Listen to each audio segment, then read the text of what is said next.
Are you whole? Are you complete? Is your interior life intact? Are you sound in mind and heart and soul and spirit? In other words, are you integrated? Do you have an inner unity? Today, we are discussing integrity and integrity needs. Integrity. It comes from the Latin word integritas, which originally meant being whole, complete, sound, and unimpaired. It's the same root as integer, which is a whole number. Later on, integritas and integrity came also to mean honest, pure, blameless, and chaste. And that all derived from the original meaning of wholeness or oneness. John Roth, in his article Integritas, The Importance of Being Whole, said, "Common usage tends to associate integrity with honesty, which is often equated with a type of moral goodness. But integrity is something else and is measured on a more intimate and personal scale. You can have honesty without integrity, but you cannot have integrity without honesty. Integrity is a virtue that is infrequently invoked and indeed all but lost in today's contentious, politicized climate. Honesty without integrity? Absolutely. Why? Because you can be brutally honest in a way that it's cruel and hurtful to someone, and the church has identified detraction as a sin. The Catholic Encyclopedia defines detraction as the unjust damaging of another's good name by the revelation of some fault or crime of which that other is really guilty. In other words, it's being harmful to another by being overly and unnecessarily honest. An indiscriminately honest person might actually commit the sin of detraction. But as Roth says, there's never integrity without honesty. So, integrity is that sense of an inner unity, a oneness inside, not being two-faced. There's an element of transparency to it, like what you see is what you get, and authenticity and honesty about it that runs through the entirety of the person. John Roth goes on to say, quote, "Like Cicero, we must reinvoke and reclaim our integrity and work to a new age whose times will not just foster in our youth the honest and the good, but also demand the whole and complete." In this episode, we will be discussing the whole and the complete, as well as the honest and the good in terms of integrity needs that we all have. Today, I argue that in addition to the 6 attachment needs we've been discussing in recent episodes, there are a parallel series of 6 integrity needs that are far less known, but also absolutely critical. So, are you ready to join me in learning much more about being whole, about inner unity, about becoming more complete, about being more sound in mind, heart, soul, and spirit? All right, then stay with me, Dr. Peter Malinowski, for this episode of Interior Integration for Catholics.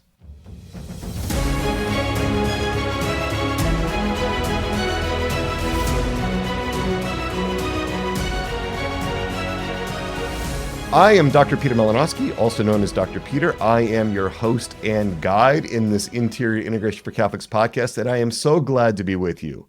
I'm a clinical psychologist, a trauma therapist, a podcaster, a writer, the co-founder and president of Souls and Hearts. But most of all, I am a beloved little son of God, a passionate Catholic who wants to help you to taste and see the height and depth and breadth and warmth and the light of the love of God, especially God your Father, and also Mary your mother, your spiritual parents, your primary parents. I am here to help you embrace your identity as a beloved little child of God and Mary. That is what this podcast is all about. That is what this episode is all about. And to bring that about, to live out our mission, I bring you new ways of understanding yourself, fresh conceptualizations informed by the best of human formation resources and psychology, always grounded in the authoritative teachings of the Catholic Church. And why? Why? So that you can flourish in love. This is Interior Integration for Catholics, episode number 161, and it releases on March 3rd, 2025. It's titled Integrity, That You Be One Inside. And this is the 5th episode into our series Deep Dive into IFS in 2025, where we are really getting into parts, systems thinking, and internal family systems grounded in a Catholic understanding of the human person.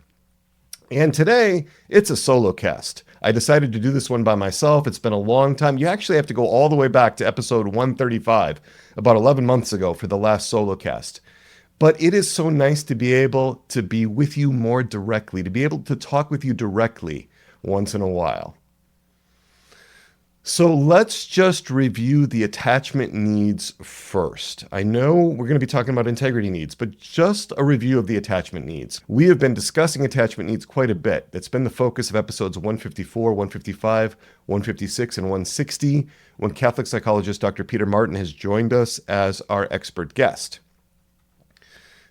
The 6 attachment needs. Now, the first 5 of these are derived from the 2016 book by Brown and Elliott, Attachment Disturbances in Adults. The first one, safety. My need to feel a sense of safety and protection in relationship. That's self-protection. Number 2, recognition. My need to feel seen, heard, known, and understood. Number 3, reassurance. My need to feel comforted, soothed, and reassured. Number 4, delight. My need to feel desired, cherished, treasured, delighted in by the other. Number 5, love. My need to feel that the other has my best interests at heart, holds a position of benevolence and beneficence toward me. And the number 6 one, that's one I added because I thought it was really necessary. It's belonging. My need to feel included, of being a valued member of a community with an important role. Now, it makes sense for us in this podcast, where we are so focused on human formation and so focused on flourishing, to focus a lot on attachment, because attachment needs, very important. Attachment theory and research has been highly influential in the professional literature and in more popular books and media. Thompson and Simpson, in their 2022 article in the journal Attachment and Human Development, wrote that, quote, since its inception more than 50 years ago, attachment theory has become one of the most influential viewpoints in the behavioral sciences. And that's trickled down into countless popular articles, books, blogs, podcasts, TV shows, videos. And why? Why is attachment theory and attachment thinking so popular? Well, because it has amazing explanatory power, and it also has the capacity to bridge different fields and disciplines. Jeremy Holmes, in his 1993 book, John Bowlby and Attachment Theory, said, quote, attachment is a unifying principle that reaches from the biological depths of our being to its furthest spiritual reaches. In other words, it's very comprehensive. Attachments are powerful. Clinical experience, personal experience, and a very wide and deep body of research support the central importance of attachment styles, and attachment needs, not only in recovery and rehabilitation from human deformations, but also for thriving and flourishing in life, in human formation.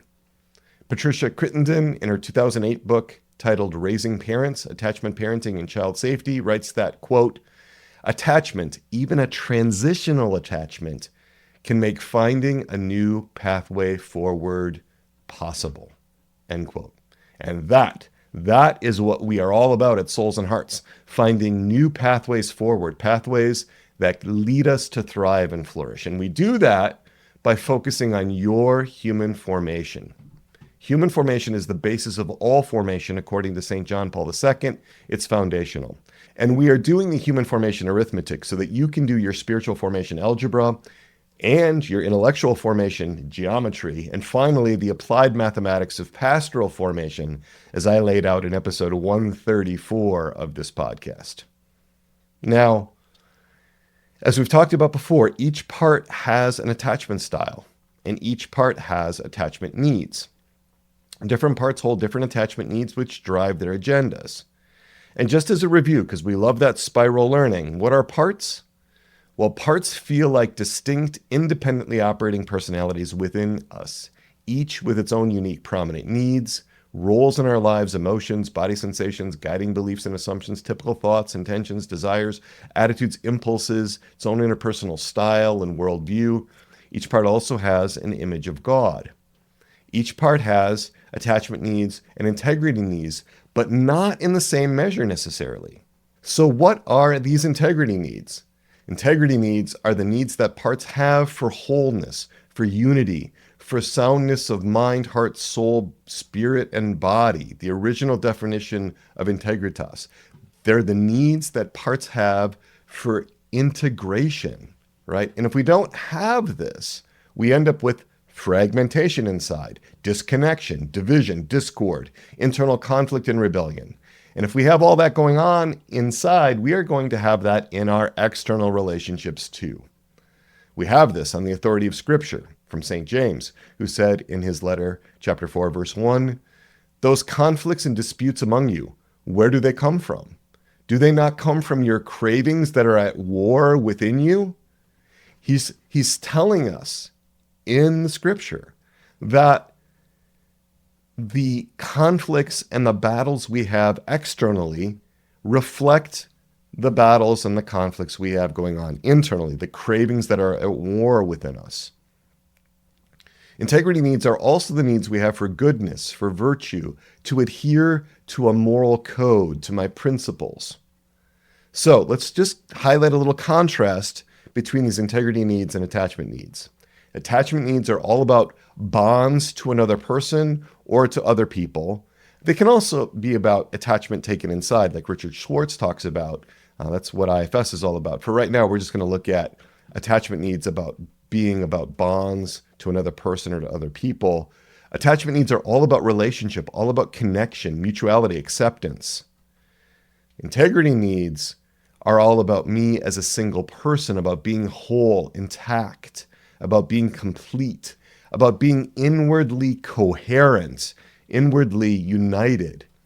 And it's also about being honest, innocent, morally good, and sticking to principles. So when you see what's called an anxious attachment style, the parts in front that are driving that are likely to be more focused on attachment needs. But when you see more avoidant attachment, the part may be more focused on integrity needs, on that need to protect the integrity of myself. Oftentimes, people find themselves with a really difficult choice. And that happens when in a crucial relationship, like if you're little and you have a parent, you may have this choice. You can either have your attachment needs met if you sacrifice your integrity needs, or if you try to preserve your integrity, you may not be able to attach successfully to the crucial person.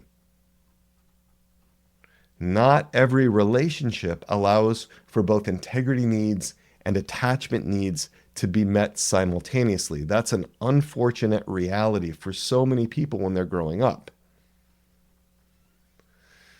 And so that can happen when the other person has an agenda for you. Their parts are in front that are driving their bus has an agenda for you, and they need you to conform to something that they need. That's what they're driving at. They're not seeing you as a separate, individuated person, but rather looking at you in orbit around them. And so they may need you, for example, a parent may need a son to be admiring, to be idealizing, to be never critical, right? But that can deny the lived experience of the child. So there's this Hobbesian dilemma.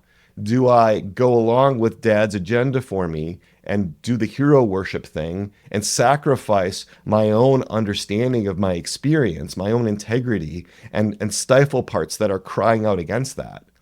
Or do I push back against dad, tolerate his frustration and anger, and wind up disconnected and not in relationship? That's the dilemma.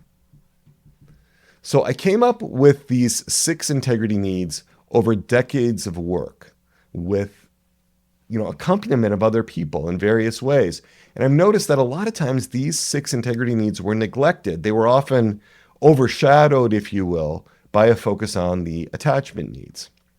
These are the 6 integrity needs: survival, importance, agency, goodness, mission, and authentic expression.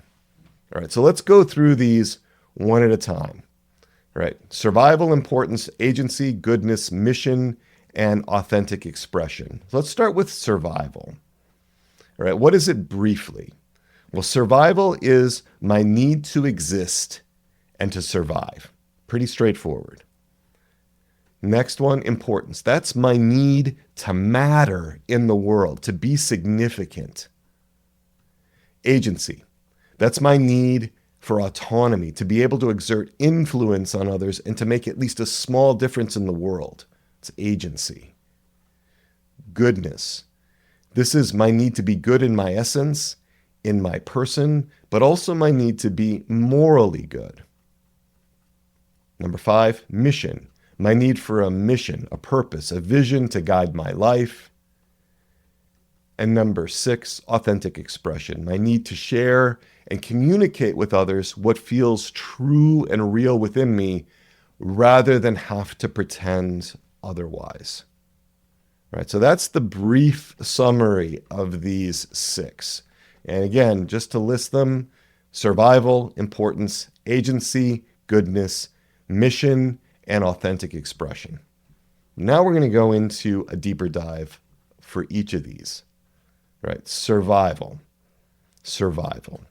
This is my need to continue in existence and to survive. There's this strong sense that if we die, it's over. There's these deep drives for survival. Freud discussed this at length, saw it as a primary drive to survive physically. We're going to discuss that first. To survive physically, to preserve bodily integrity, to keep body and soul together, to avoid a physical death. This is illustrated in Neil Shusterman's book, Dry, where the character Kelton McCracken illustrates with great clarity the integrity need for survival when he says, quote, "When real danger arises, we'll be the ones who survive. And not just because we own a .357 Magnum, 3 Glock G19s, and a Mossberg pump-action shotgun, but because we've been prepping in every possible badass way since as long as I can remember for the inevitable collapse of society as we know it." End quote. All right. Kelton McCracken has parts up front that are resonating with the stark terms that Carl Sagan laid out in his book Cosmos, where he says, "Extinction is the rule. Survival is the exception." This is the first one of the integrity needs, survival. And if we are dominated by parts who are in fear of physical annihilation, we will not connect well with others. We're not going to be worried so much about attachment needs, to be honest with you, because we are fighting to survive. If we don't survive physically, there's no chance of any kind of attachment with anybody. So there's a hierarchy, a priority here at a very gut level, at a very primitive mammalian level, right? And if we are really jacked up, if we are in a fight or flight mode, if we're shut down in that freeze mode, if we're outside our window of tolerance, there's no new learning that's going to happen. There's no new neural pathways that are going to develop. Jan Martel, the author of The Life of Pi, says, quote, "When your own life is threatened, your sense of empathy is blunted by a terrible selfish hunger for survival." End quote. Physical survival isn't the only thing, though. We also have to survive emotionally, psychologically, right? And that's often very difficult in relationships when the other doesn't see you as a separate individual, but rather locates you in orbit around him or her. Parents dominated by parts who require their children to meet their attachment needs and their integrity needs can suffocate them. They can suck the life out of them. And sometimes when they're old enough, these children flee, seeking to survive, right? They may become estranged from their parents, or maybe they just shut down. A lot of times I've heard this expressed as, "I can't breathe around you." Right? So that's a kind of emotional, psychological survival, but there's also spiritual survival, right? This is where we're looking toward the next world. And I spent a lot of time on this in episode 87 that was titled Scrupulosity, When OCD Gets Religion. In that episode, there was this discussion we had about fixation on sin, especially mortal sin. And why the fixation on mortal sin? Was it because people really were desiring a deep relationship with God? Actually, when people are really caught up in a lot of scruples, they're not thinking about intimacy with God as much as being barely tolerated by God, as much as not being totally rejected by God, not going to hell where they would be spiritually annihilated forever. The scrupulous person is focused on his integrity, and his integrity in the second sense of the word, his moral goodness, his adherence to the moral law. And this is very isolating. It doesn't allow for a lot of attachment. Father Thomas Santa, in his book, Understanding Scrupulosity, writes that, quote, "When people struggle with the scrupulous disorder, most of the suffering, fear, and anxiety they experience happens in isolation," end quote. Those suffering from scrupulosity tend to retreat from relationships. They tend to avoid attachments. They're very focused on this second sense of integrity, becoming good enough to survive, good enough to not be condemned to hell by God. They're trying to survive. That's the critical integrity need, spiritual survival, avoiding death and mortal sin so that one can avoid everlasting annihilation in the fires of hell. All right, so I want to bring parts into this, right? So we talked about briefly a scrupulous part of a person that's got this particular need. There's other parts too, and I'm drawing these from the Parts Finder Pro. The Parts Finder Pro is a battery of 18 measures that we offer. That's part of the admission procedure, the registration and application procedure for the Resilient Catholics community. And we've done several hundred of these now, more than 700. And so these are parts from the Parts Finder Pro. I'm going to use some very typical parts that we find and connect them to each of these integrity needs. So one of the things that we see pretty frequently is a hiding part. It's a manager. And it's a manager who conceals the intensity of other parts' experiences, keeping them out of your conscious awareness, and thus preventing you from becoming overwhelmed with the intensity of their sadness, grief, anger, fear, disappointment, and or other strong emotions. Your hiding part may also try to conceal other parts of you from God. The unintended consequences of her efforts include making it harder for you to know your whole self, especially your whole heart, and making it difficult for others to know you deeply. In other words, this hiding part is keeping parts suppressed outside of conscious awareness. Why? Because there's kind of two reasons there. One could be an emotional or psychological survival. If I let these parts out, they are going to come with the intensity of their emotions and they are going to overwhelm me. I won't be able to function in the world. I will be very vulnerable to not being able to exist and survive.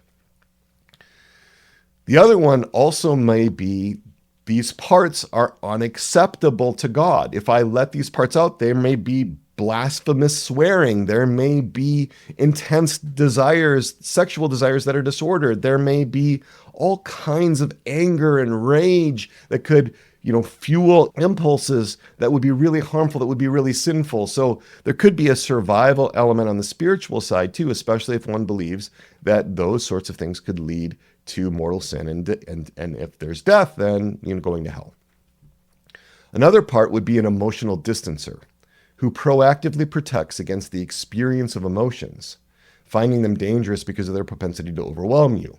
She inhibits anger, aggression, sadness, grief, shame, or other emotions. Positive experiences such as joy, warmth, affection, playfulness can also be shut down. And you can imagine again that shutting down of the emotion, that really limits the capacity to attach to other people. On a third part, those two were protectors, but this one is an exile, is a mistreated part. Now, mistreated, exiled parts often assume that others will harm, mistreat, humiliate, cheat, deceive, manipulate you, or exploit you. And these parts often believe that the harm is intentional, or it's the result of unjustified, severe negligence.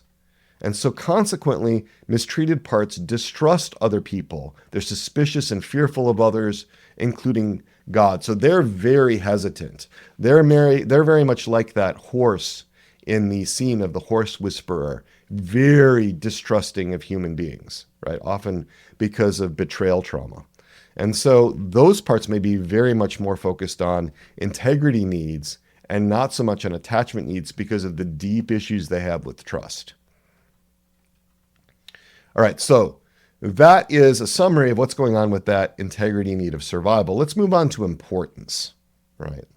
What is importance? Well, it's my need to matter in the world, to be significant, the need to have a place in the world, to have a role in the world. And this has to go beyond what Albert Einstein said. He said, quote, "You are living, you occupy space, you have a mass, you matter," end quote.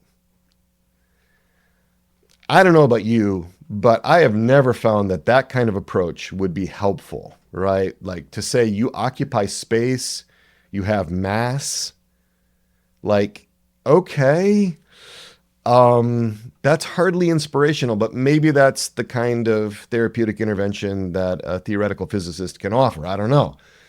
We need to be more than just a product of random gene mutations and survival of the fittest after ages and ages of the evolution of man. We need to have existential importance, not just to be a random collection of molecules whirling around in space with other random collections of molecules. Rachel E. Goodrich said, quote, "The biggest lie we fall for is that it doesn't matter. Your opinion doesn't matter. Your existence doesn't matter. You don't matter. It's the worst, most destructive lie we ever believe. And in consequences, it wreaks extensive damage to more lives than your own. Don't fall for that evil lie. Don't forget that everything about you absolutely does matter," end quote. Now, we can pick up the idea that we don't matter when we are treated by others as if we don't matter. And that happens more than one might think, especially in cases where there's neglect, where there's just a lack of attunement, a lack of engagement. It communicates to the child that you don't matter. I'm wound up in my own world. I don't have time or the energy or the capacity to connect with you. You don't matter. That has to be corrected. And what's the message we get from God? Well, that he knows the number of hairs on our head. You are more important than many swallows.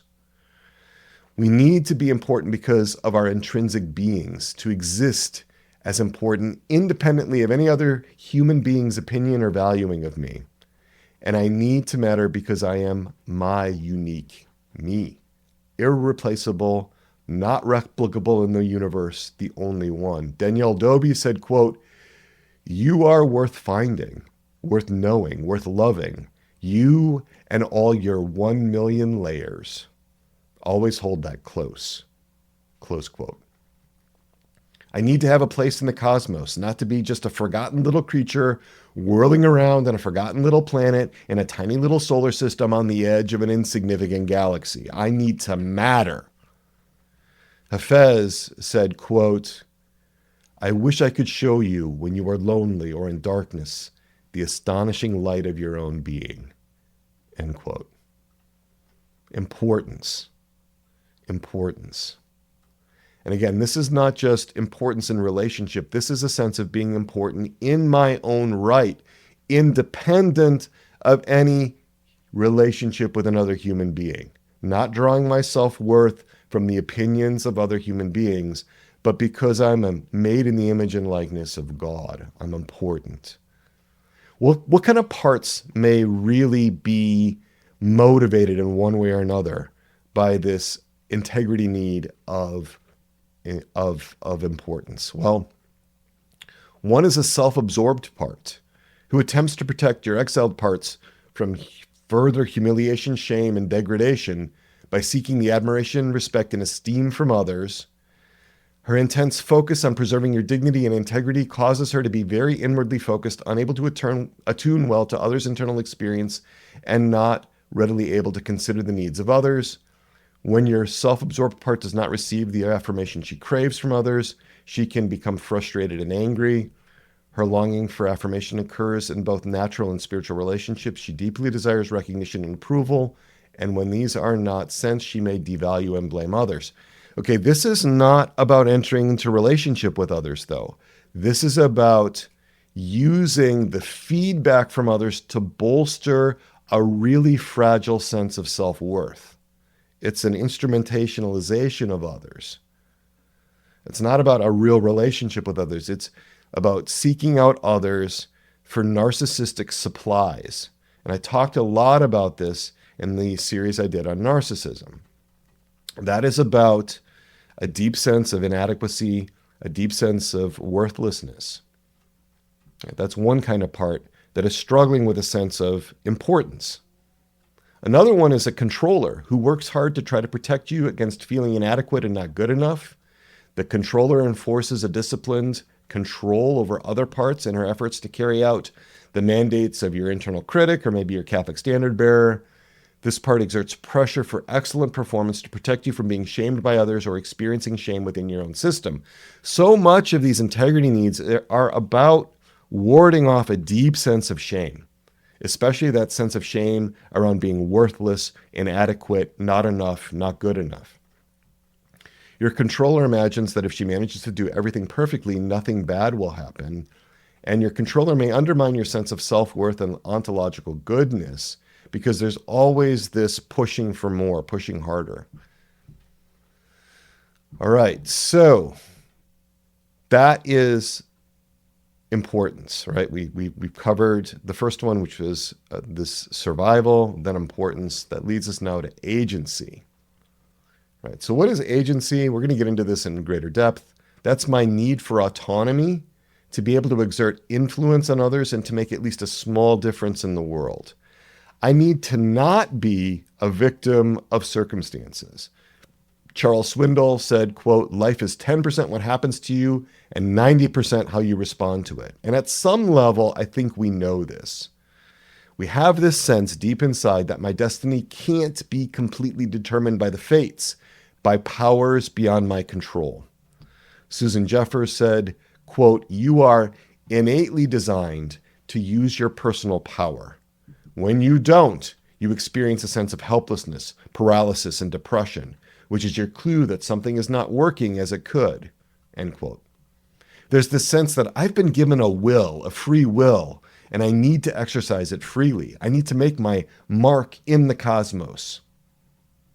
And Fred Rogers, Mr. Rogers, said, quote, "If you could only sense how important you are to the lives of those you meet, how important you can be to people you have never even dreamed of, there is something of yourself that you leave with every meeting with another person."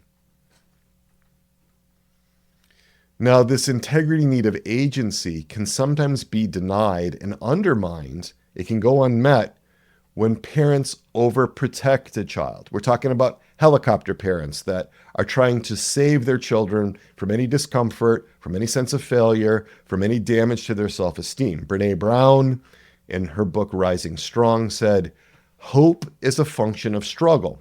If we're never allowed to fall or face adversity as children, we are denied the opportunity to develop the tenacity and the sense of agency we need to be hopeful." Right? We need that to be hopeful, to be able to overcome difficulties, challenges, tribulations. Dr. Susan Forward speaks directly to this in her book, Toxic Parents. Children who are not encouraged to do, to try, to explore, to master, to risk failure often feel helpless and inadequate. Overcontrolled by anxious, fearful parents, these children often become anxious and fearful themselves. This makes it difficult for them to mature. Many never outgrow the need for ongoing parental guidance and control. As a result, their parents continue to invade, manipulate, and frequently dominate their lives, end quote. If there is too much chaos going on, or if there's a family or cultural belief that you can't impact the course of events by your choices, agency needs go unmet. Vice President J.D. Vance, in his book Hillbilly Elegy, says, quote, "Psychologists called it Learned helplessness. When a person believes, as I did during my youth, that the choices I made had no effect on the outcomes in my life. End quote. Right? That's an external locus of control. That's learned helplessness. That's embracing the identity of someone whom the fates control. And M. Scott Peck, in his book, The Road Less Traveled, said, we do not have to love. We choose to love. No matter how much we may think we are loving, if we are in fact not loving, it is because we have chosen not to love and therefore do not love despite our good intentions. Good intentions, this is really an important point going beyond what M. Scott Peck just said. Good intentions are not enough. We actually have to have the capacity in our will and in our other faculties to be able to provide others what is really oriented toward their best. It's not just about goodwill. It's also about beneficence, not just about benevolence, goodwill. It's also beneficence. It's the capacity to bring about the good. And for that, we have to have developed agency, right? Agency, that's my need for autonomy to be able to exert influence on others and to make a small difference, at least in the world. And it could be a small difference. Mother Teresa said, quote, "We ourselves feel that what we are doing is just a drop in the ocean. But the ocean would be less without that drop." And Martin Luther King said, "If I cannot do great things, I can do small things in a great way."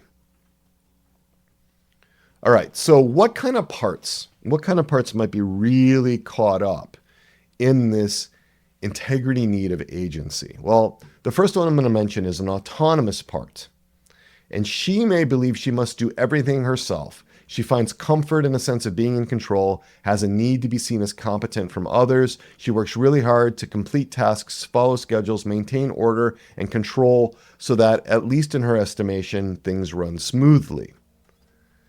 Right? That kind of part can feel threatened when others do not cooperate with her plans, or when she's confronted by limitations. She may respond in anger when she cannot control things. And so when she's active in your system, she may be unable to attune well to others' internal experiences and may feel overwhelmed by the needs of others. Disruptions in her plans and when her efforts are thwarted, that can increase situational stress and may fuel the grievances of other parts of you. So there can be this hyper focus on agency, like we see with some of these controllers. It's sort of like a way of compensating these autonomous parts, controlling for a perceived felt of a lack of control when other parts are in front. Agency is really important to driving parts as well. So again, these are from some of the templates we use with the Parts Finder Pro. A driving part who demands performance and achievement with highly efficient behaviors that enable you to reach goals and make great progress in your endeavors. Your driving part acts in ways which can be intimidating to those around you, as she presents powerfully to proactively protect you from feeling shame and inadequacy. See, there you're seeing that shame and inadequacy again, which is what these integrity needs are all trying to ward off. Your driving part aims to decrease or eliminate your feelings of being threatened or frightened by others. Her energy and striving for success may lean toward a type of perfectionism that can lead to physical, emotional, or even spiritual overwhelm and create openings for other protector parts to come into her lane and shut down her endeavors and give up the mission she's driving towards.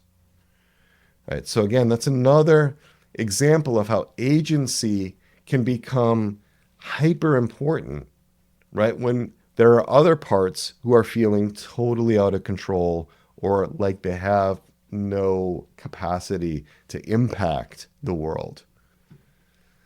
All right, so that's the third one, right? Agency.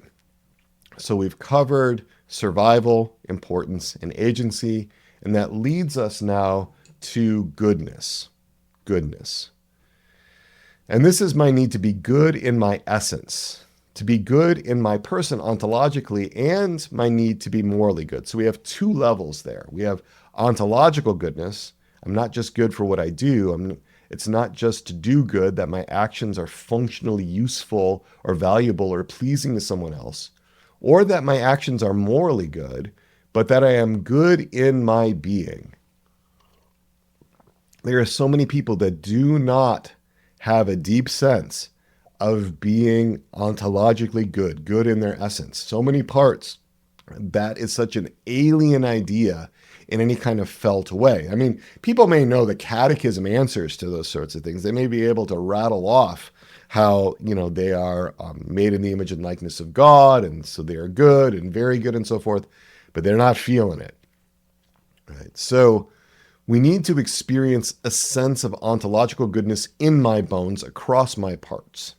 Right? This is the declaration of the dicastery of the doctrine of the faith, titled Dignitas Infinita, on human dignity. And in paragraph 7, it says, ontological dignity belongs to the person as such simply because he or she exists and is willed, created, and loved by God. Ontological dignity is indelible, and it remains valid beyond any circumstances in which the person may find themselves. Yeah. Paragraph 11. To be created in the image of God means to possess a sacred value that transcends every distinction of a sexual, social, political, cultural, and religious nature. Our dignity is bestowed upon us by God. It is neither claimed nor deserved. Every human being is loved and willed by God and thus has an inviolable dignity.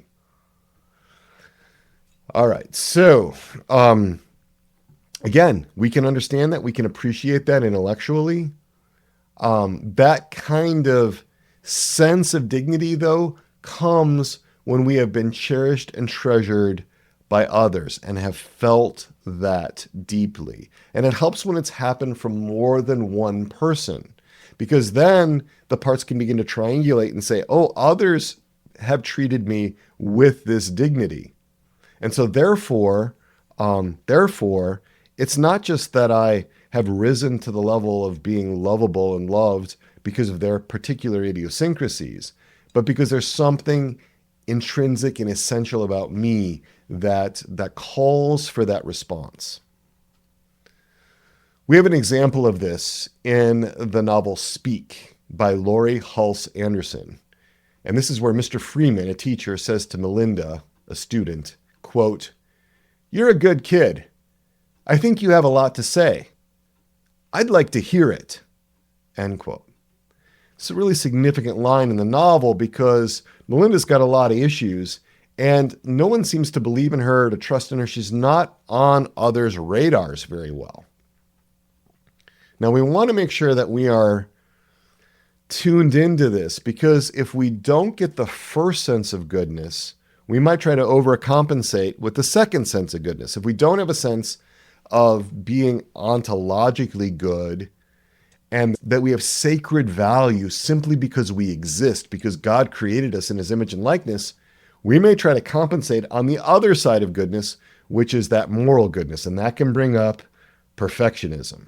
Now, I discussed perfectionism at length in episode 85 of this Interior Integration for Catholics podcast, titled Perfectionism: Who, What, Where, When, Why, and How. I've gotten feedback on that episode many times where people have said, I never realized there were so many different ways that perfectionism could manifest. There's lots and lots of ways that people can be perfectionistic. I had people tell me, I never realized I was perfectionistic, but I meet the definition of one of those forms that you laid out there.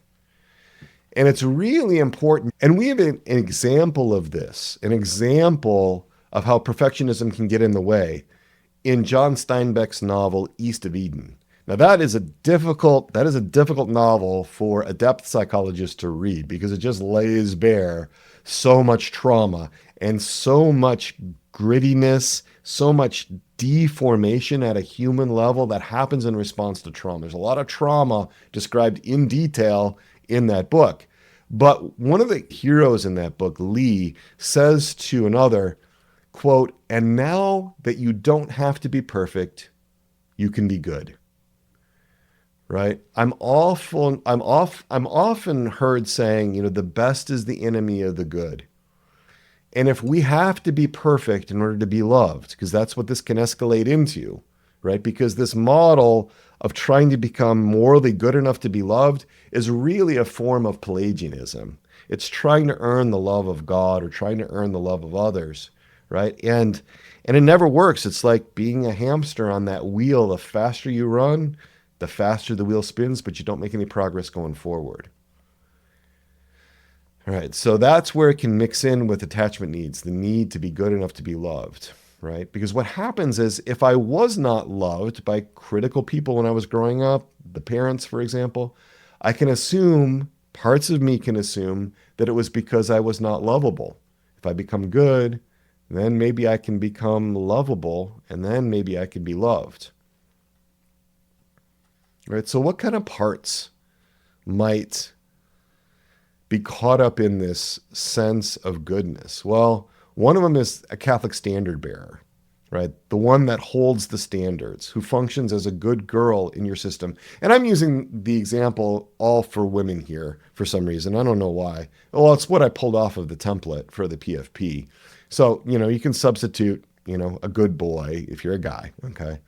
But a Catholic standard bearer who functions as a good girl in your system, wanting to keep you on the straight and narrow, following her code of conduct, which is designed to make you lovable and good enough in the eyes of God. Again, this is often again about like not being rejected by God. Maybe it's about being loved by God. Some parts can get there, but these Catholic standard bearers hold up unrealistic expectations that other parts try to enforce. Maybe an internal critic, maybe a competent manager. Your Catholic standard bearer likely sees God as very demanding and distant and watches your conduct to make sure it stands up to the strict moral criteria that she believes God wants for you. But the interesting thing about these Catholic standard bearers, as you get to know them, as you get to work with them in other people's lives or in your own, is that they never ask God if this is what God wants. They assume that God wants these things, and they don't check it out with him, partly because they're really terrified about entering into direct personal relationship with God. So they're operating off of a set of assumptions that were formed into them in other in relationships with other powerful people that do not actually generalize to God. Catholic standard bearers. People also have Catholic referees, and Catholic referees make sure that you follow the rules according to the code of conduct based on an understanding of Catholic teachings. These referees aim to help you to be a winner in God's eyes, try to keep you on the straight and narrow with strict moral criteria and often a lot of moral pressure, right? And that pressure is for you to be perfect or near perfect in untidy areas, such as loving or praying. Very difficult to become perfect in loving and praying, right?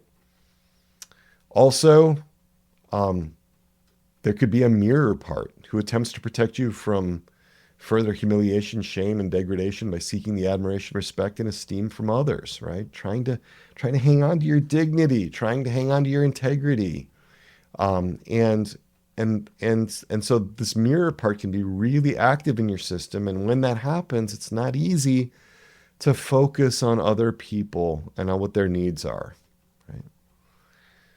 So that can happen, right? There can also be an intimidating protector. This is a firefighter who desires you not to be mistreated any longer and who wants to set protective limits and boundaries. Her anger can fuel limit setting and justice seeking in intense ways that can harm relationships. This part is trying to preserve your sense of goodness, to not have you take any more badness from others. And that can mean that she works to make sure that relationships remain superficial or impersonal, attempts to protect your exiles from further mistreatment or humiliation by confronting others. Self-punisher is another one. I'm not going to get into that one at length. But so many of these parts are trying to preserve a sense that either you have existential goodness or that you are morally good. That you are meeting your code, your standards. And that's not where our sense of identity should come from. It should come from us embracing, as I said at the beginning of this podcast episode, and every podcast episode, embracing your identity as a beloved little son or daughter of God. God saying, I loved you first, before you had agency, before you could make moral choices. Right, so that is the fourth one, right? We've covered now and that is goodness, right? So the first one, that is a sense of survival, right? Second one, importance. Third one, agency. Fourth one is the sense of goodness. Fifth one now is mission. And mission is my need for mission, purpose, and a vision to guide my life. I need to follow my personal calling, my vocation. And we have been discussing personal vision, values, and mission statements in my semi-monthly reflections. You can check those out at soulsandhearts.com/blog. We've been going through, since August of 2024, we've been going through these specific ways of laying out a personal vision statement, a personal value statement, and a personal mission statement. W. Clement Stone said, quote, when you discover your mission, it will fill you with enthusiasm and a burning desire to get to work on it. And what's really interesting in this, and something that I'm bringing out in those reflections, is that your mission is not something that you create for yourself. It's not something you put together, that you build for yourself. It's something that you discover. It exists waiting for you. It is predetermined by God. And finding it and embracing it brings in a sense of freedom, purpose, a sense of direction that is unlike anything else in the natural realm. There's this deep need we have to journey, to travel along a road that I know I am supposed to follow.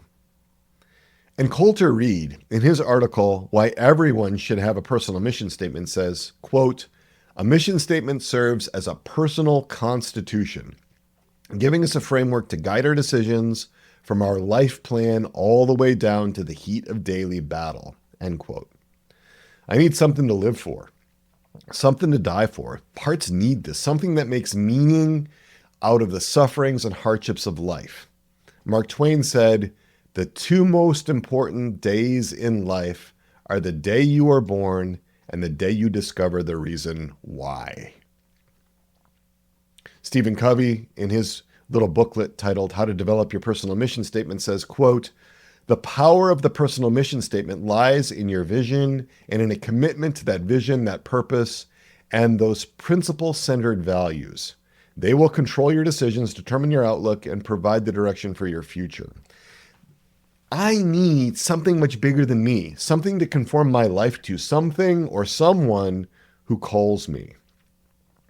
Now, as we get to mission, we are moving, in a sense, up the hierarchy of these integrity needs. You're not going to be really focused on mission if you are all caught up in survival. You're not going to be focused on mission if you can't grip onto, if you don't have a sense that you have any importance, right? You certainly can't pursue a mission if you don't have a sense of agency. It wouldn't make sense. It wouldn't make sense for J.D. Vance, as a youngster, believing that his choices don't impact any outcomes for him, to be even considering putting together a mission statement, right? So there's a hierarchy to these integrity needs that I just wanted to point out there, right? So what kind of parts are caught up in mission?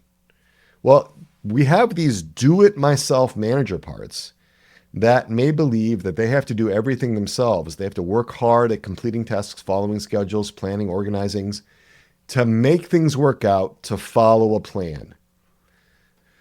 That's one, and they try hard, these do-it-yourself managers, not to need anyone else, and they may be your primary managers. The fact, though, is that, to be honest, you don't typically see a lot of managers that are unblended, really focused on mission. Why? Because typically when there's a lot of deep blending, there's more impairment than that. They're focusing on integrity needs or attachment needs that are much more basic, that are really much more primitive. So you're not usually going to see that. And that brings us to authentic expression. And that's my need to share and communicate with others what feels true and real within me, rather than to pretend otherwise. Parts know the truth of what Samuel Taylor Coleridge wrote when he said, quote, "What comes from the heart goes to the heart." What comes from the heart goes to the heart. That means that when we speak from the heart, from the center of our being, it reaches other people's hearts. And that saying is often attributed to the Jewish sages from the Mishnah or the Talmud or the Midrash, but there are no direct references to it, at least in my understanding. Sometimes added on to that statement, what comes from the heart goes to the heart, you will also hear added, what comes from the tongue does not pass the ears, right? So if we're speaking from the heart, that's so different than when we're merely speaking from the tongue. And that goes to this integrity need of authentic expression, that what we're saying is what we believe in the deepest reaches of our being, or at least in deep reaches of our being, maybe not the deepest, but is still there in some way. Can it be expressed, or does it have to be suppressed, denied? Does it have to be, hidden, right? And even if what parts of me are saying or what they believe, or even if what they're interpreting is not a correct understanding of what their experience is, those parts still need to be able to say their piece. We need to be able to open our hearts to ourselves, and we need to be able to open our hearts to the world, tolerating the vulnerability that requires. So what happens is there's often so much grief, loss, sadness, rage, fear, or joy. Sometimes joy gets suppressed, right? Whatever it is inside, to be able to express it, to put it into some kind of language, to be able to share it with others, maybe in an art form, drawing, whatever, so that our experience can be shared. From that part of us to our inmost self, from parts to parts, from parts to other people, so that we can engage our intellect. A lot of times if we can't put this in a form that we can share it, we can't really think about it very well. So if it's not in a form that can be readily communicated, we have trouble communicating that within our own selves. And then if we have that, we can begin to reflect on our experience. Brené Brown says, quote, "Owning our story and loving ourselves through that process is the bravest thing that we'll ever do." Owning our story.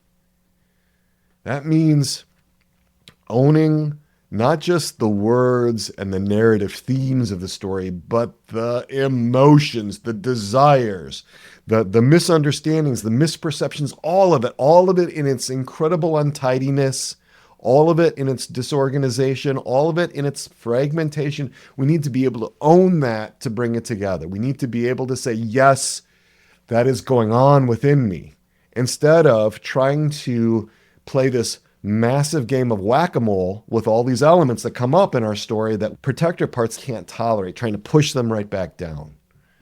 Brené Brown also says that one day you will tell your story of how you overcame what you went through, and it will be someone else's survival guide. End quote. When we talk about parts here, one that comes up is a blinding part.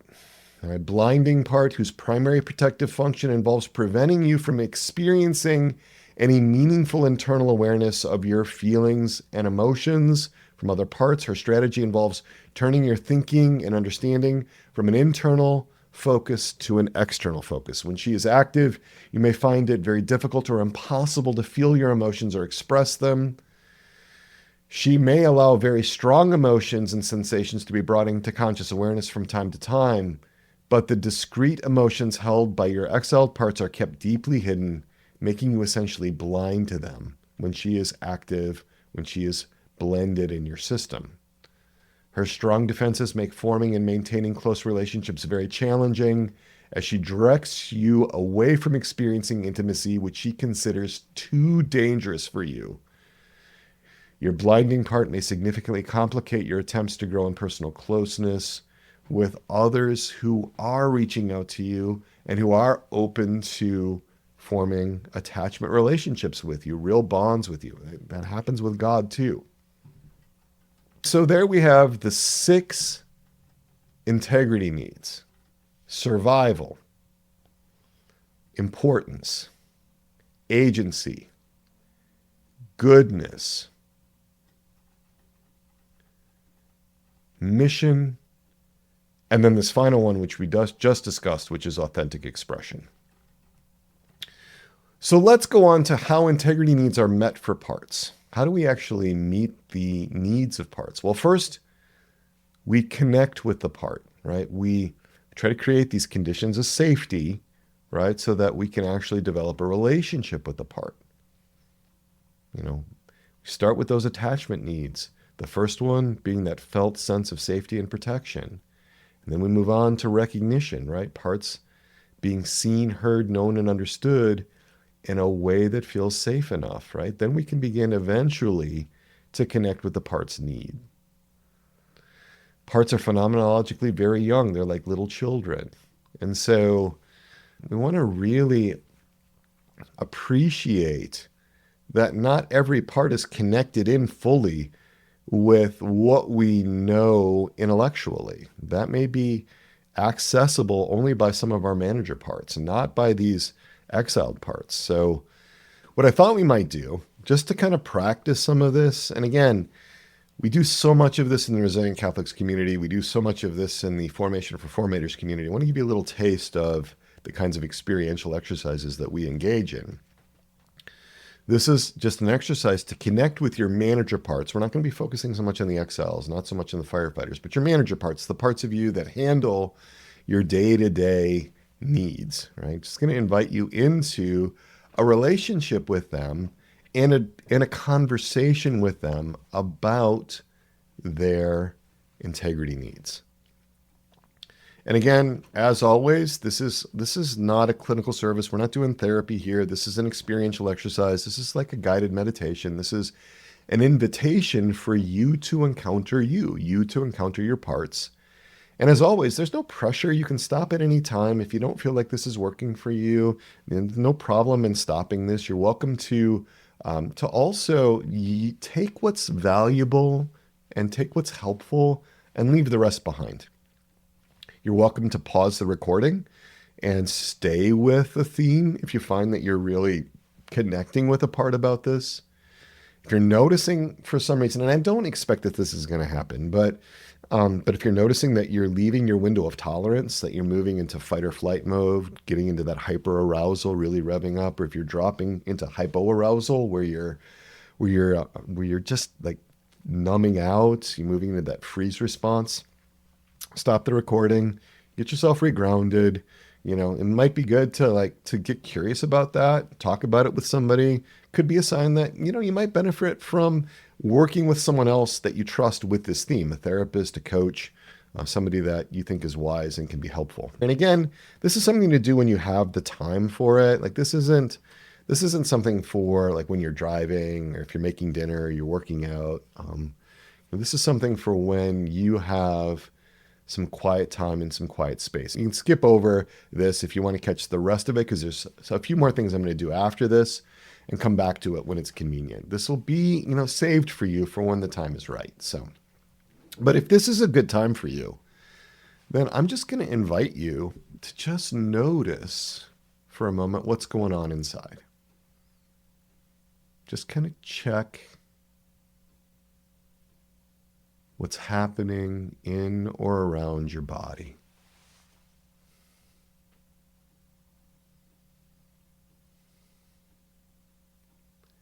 Just noticing anything that might stand out in some way, even if it's a really typical body sensation. You may notice other things going on inside. There might be a song running through your head or an image or a memory. Just noticing whatever is happening inside.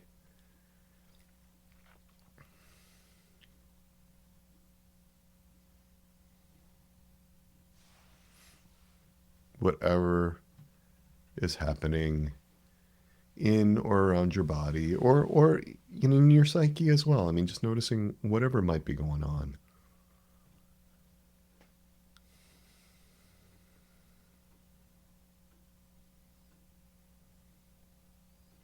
And I just want to start by speaking to your managers, the ones that are up right now, the ones that might be blended right now, ones that might be in charge,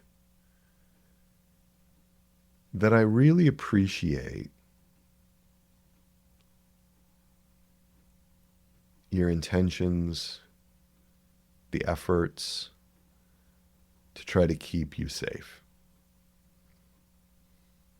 And especially in this moment, those efforts toward protecting and preserving your integrity.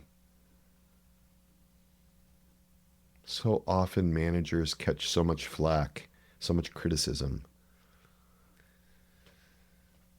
Just want you managers to know that I appreciate your good intentions and all those efforts to try to preserve your integrity, the integrity of the whole you.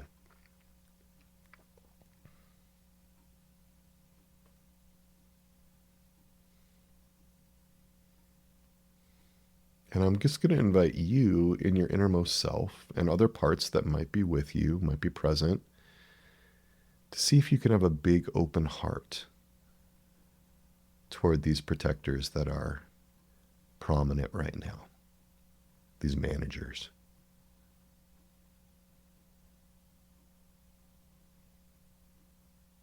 And we're not going to do anything without your manager's permission.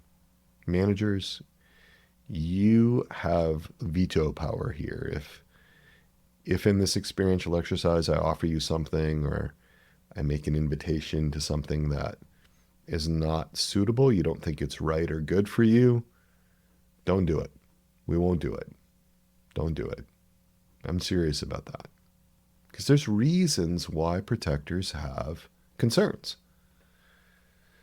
And even if that might be something that applied years ago, but not in this immediate moment, I still do not want to steamroll any managers. Why?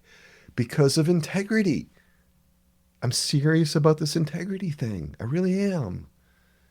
I want to work gently, kindly, collaboratively, in a way that's not at all coercive or forcing anything with parts. That's so important. And so many times our managers have just been hammered by other managers, by other people's managers, other people's parts, firefighters within us, even our exiles. So a lot of gentleness, a lot of love to our managers. And if you're not feeling that, that's because, yeah, there's something there, something going on. Let's get curious about that. If it's hard to have a big open heart to managers, there may be reasons for that.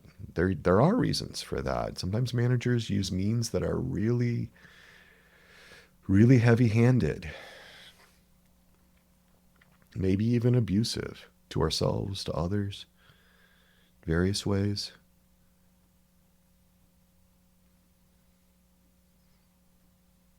But can we see, can we sense that there's good intentions, that they're trying to help? And so often what our managers are trying to do is to help us with one of these integrity needs. I'm going to read through these 6 integrity needs. And I'm going to invite you to notice if anything shifts in your body or shifts inside your psyche, your mind, your feelings, anything within you for any of these words. And if that's the case, you might want to note it down or remember it, because we're going to hit each one of these in this experiential exercise.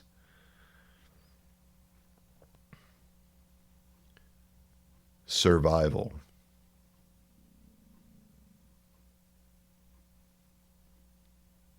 Importance.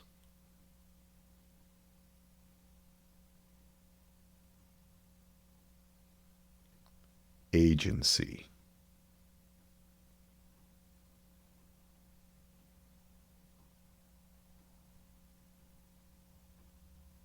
Goodness.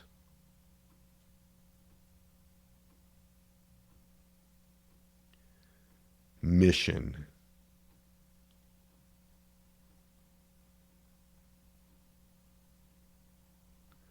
authentic expression.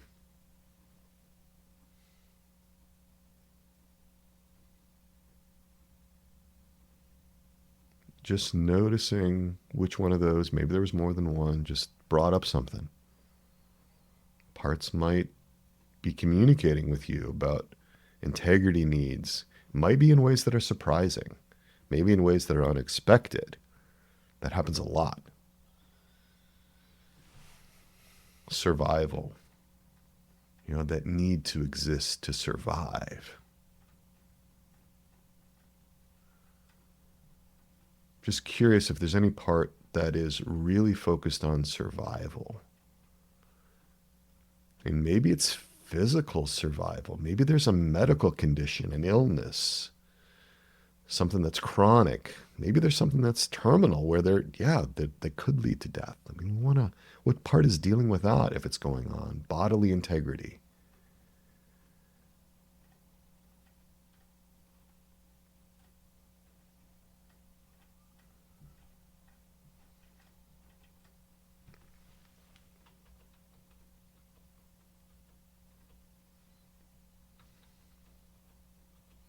Maybe there's a kind of emotional or psychological survival, relational survival.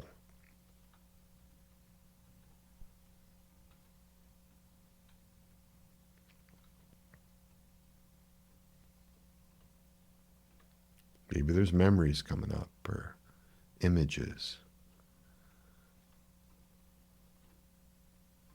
Something about room to breathe.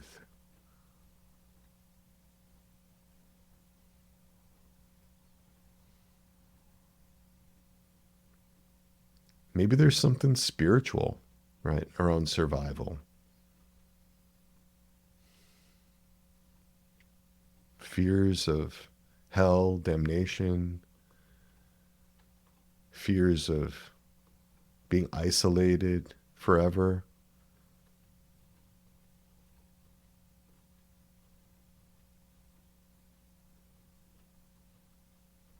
Open to hearing about those? Can we see how parts are making sense of their experience? And maybe that's in really young ways, really in ways that are not informed by more mature thinking, because parts, again, very young phenomenologically, often very caught at the time that they took on the burden of survival and survival needs.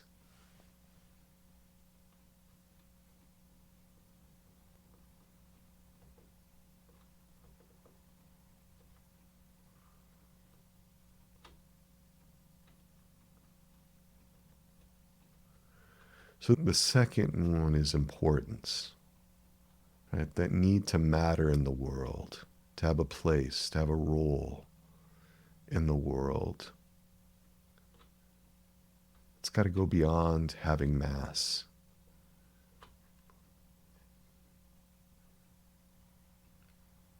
That you are unique and irreplaceable. I just wonder if there's any parts that might be struggling with that need. That you have worth that's independent of anyone else's opinion of you.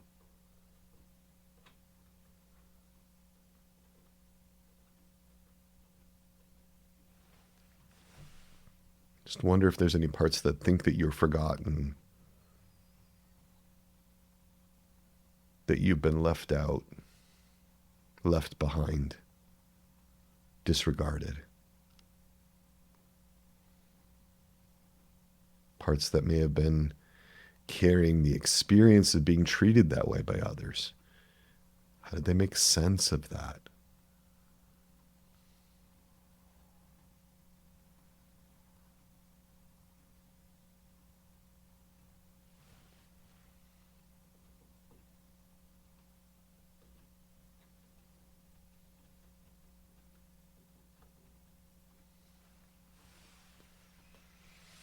Again, remember you can stop the recording if you want more time. Agency. It's my need for autonomy, to be able to make a difference in the world, to exert influence, to be able to use my will not to be a victim of circumstances. Now, little children don't have a lot of power often. Sometimes they were overpowered, controlled, dominated. Sometimes it was communicated that things weren't safe. They had to be very careful, cautious, overprotected. Is there anything in any of that?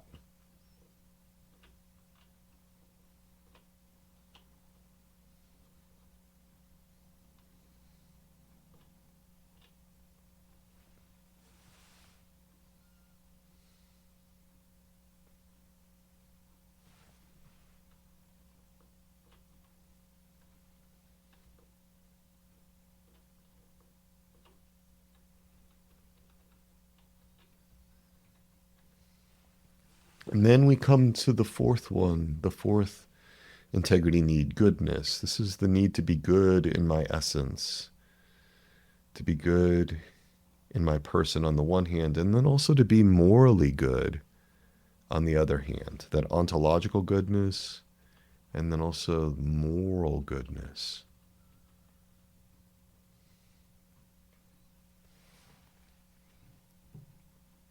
What does that bring up?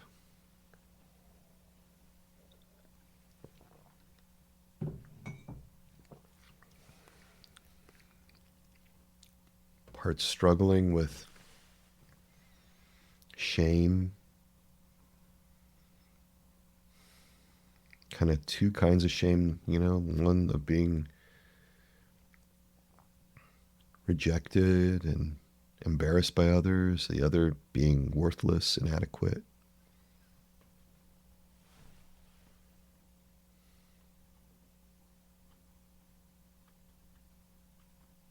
Often we haven't experienced in critical relationships being cherished and treasured.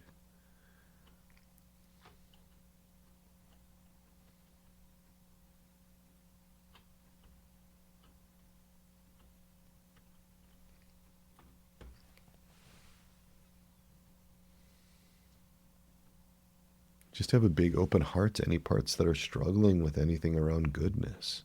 It's often a really intense theme for parts of devout Catholics.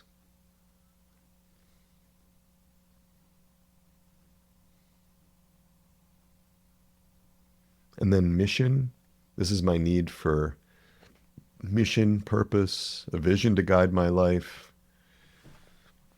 The importance of a personal calling, that we've been chosen for a path, for a mission.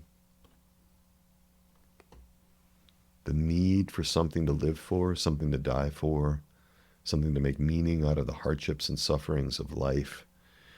It's where, a lot of spiritual bypassing can come in.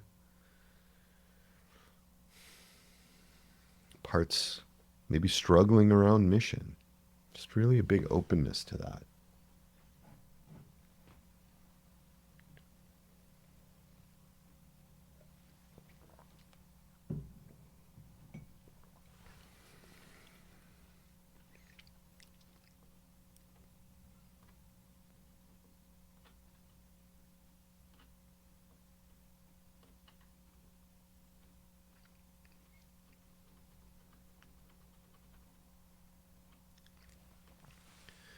And then finally, the sixth one, authentic expression.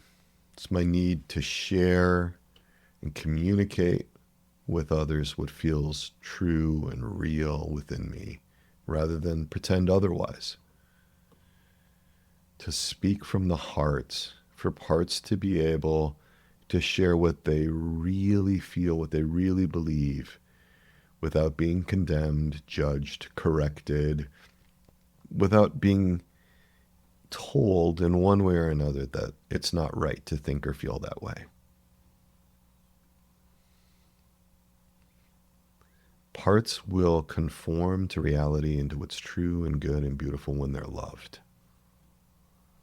It's harder for them to do that, much, much harder for them to do that if they're being condemned and corrected and treated harshly.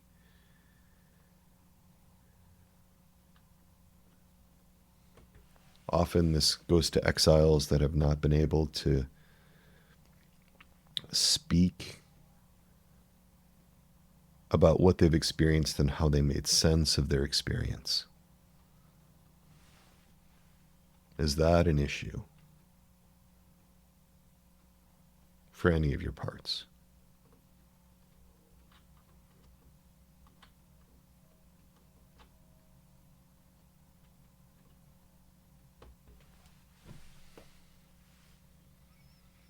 Again, there's so many opportunities to do this over again, maybe with another part or whatever, but just so that you know that you can take whatever's helpful from here.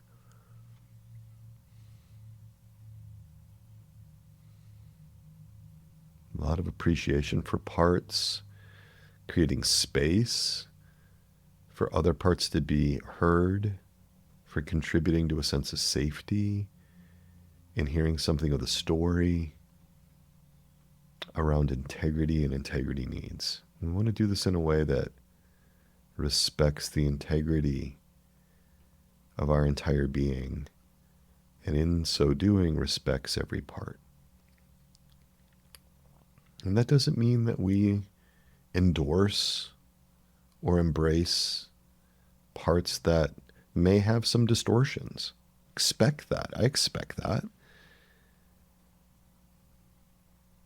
Doesn't mean that we have to believe that everything a part felt or every interpretation they made was certain or correct, because parts are young and they're open to other interpretations if they're treated with respect, with dignity, and especially with love. Looking for that inner conversion, parts coming together in a much more integrated way. Looking for that interior integration. So a lot of gratitude to your parts, especially your manager parts, for maybe stepping out a little bit, maybe taking a risk or feeling like it was a risk. You're welcome to take some time here, pause it, just kind of finish up some work with your parts. So we draw this experiential exercise to a close with a lot of gratitude, with a lot of appreciation, open to the graces.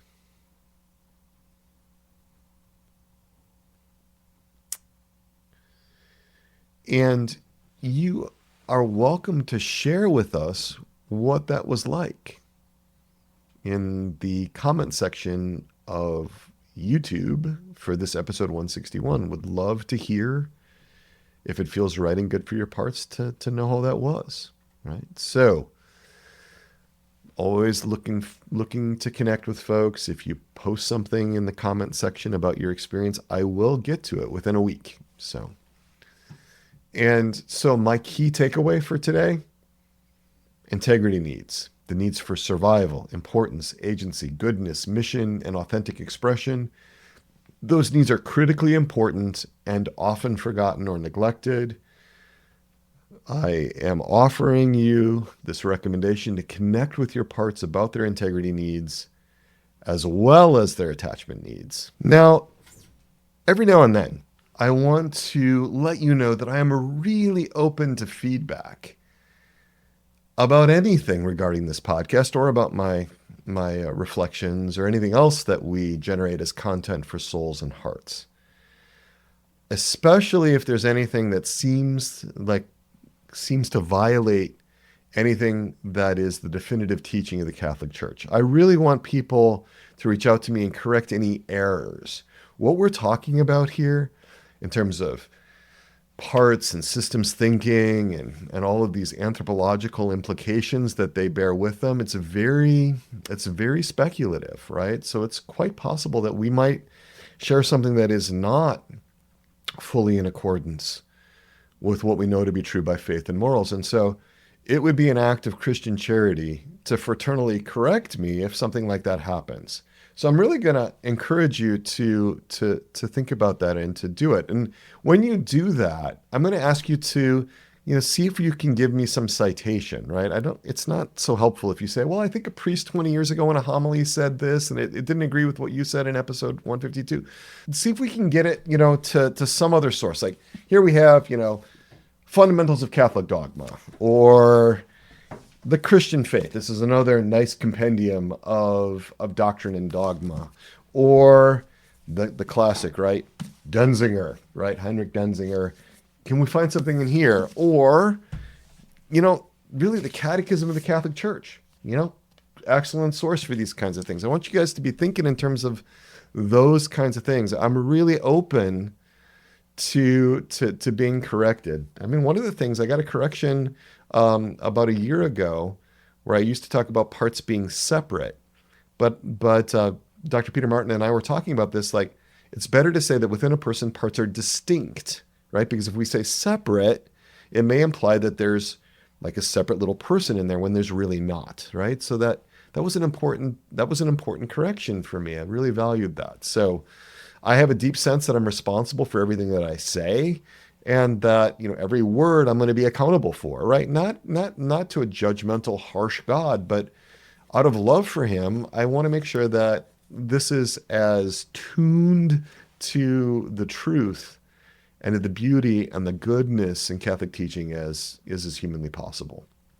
All right, so some announcements. I just decided today that we are going to have little cards printed up with the attachment needs on one side and the integrity needs on the other, with brief descriptions, right? So it's for handy reference. And these are going to be downloadable, right? We're going to design a PDF that you could download, print out, cut out, and stuff like that.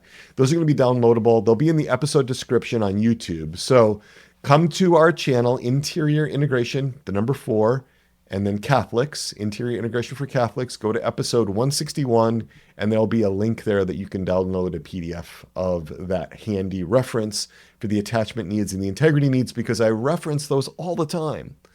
And while you're there on YouTube, give us a like, right? Subscribe, join in the discussion in the YouTube comments. Again, I'll respond to any comment within a week. I would like to keep up to date with my audience. As many of you know, there is the Resilient Catholics community. We focus on, human formation in the Resilient Catholics community. And we are bringing up the attachment needs and the integrity needs repeatedly. That's a common recurring theme in the RCC. So if this episode resonated with you, parts and integrity needs, that's something that, I'd encourage you to explore more if it seems right and good to you.